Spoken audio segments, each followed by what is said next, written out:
তুমি সামনে শেষ করো।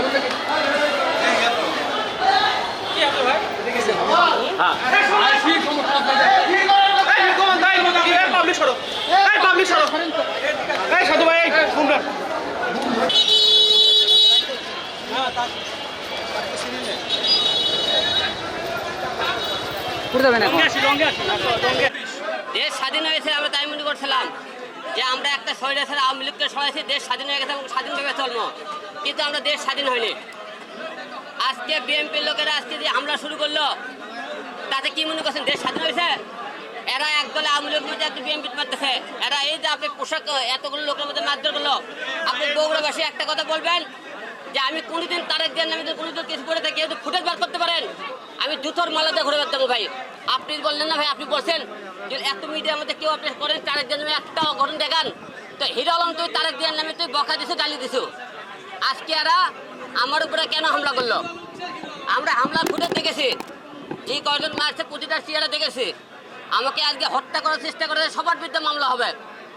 আমি তো হিরো আলম, আমি হিরো আলম মৃত্যুকে ভয় পারি না, মারতে পারলে ভাই মারি ফেলে দেন। আপনারা বিএনপির লোকেরা মারধর করতেছেন, মারেন।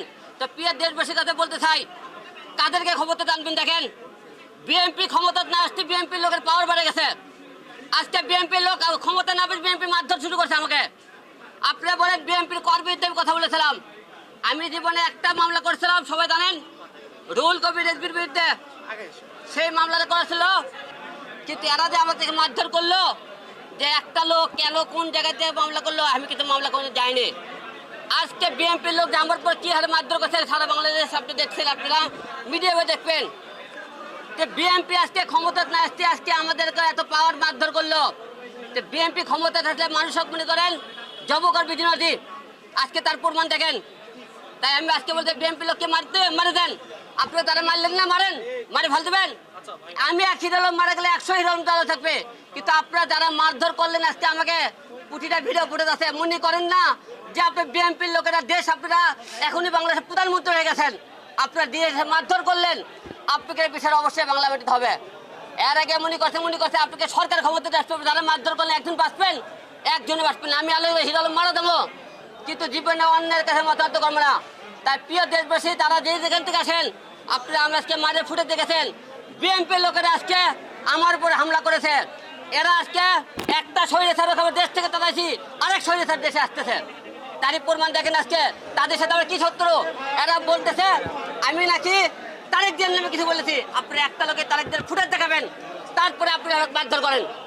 আমি যদি অন্যান্য করছি, তাহলে আপনি কেন মারলেন? আপনি আমাকে, আমি আজকে স্বৈরাচার আওয়ামী লীগ সরকার তাদের বিরুদ্ধে আজকে মামলা করবে যাচ্ছে।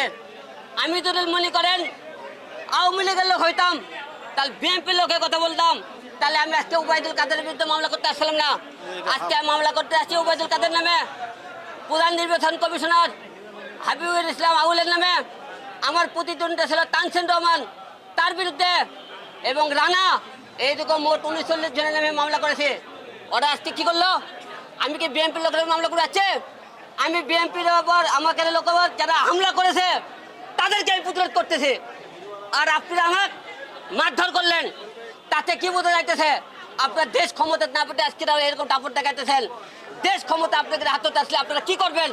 তাই আজকে দিব সারা বাংলাদেশ, এই যে জনতা, সারা বিশ্বের কাছে এরা প্রশ্ন থাকলো যে আজকে বিএনপির লোক যে আপনার ক্ষমতা না পেয়ে মারধর করলো, অন্যায়ভাবে অত্যাচার করলো, এক বিচার সারা বাংলাদেশের উপর আমি আজকে দিয়ে গেলাম।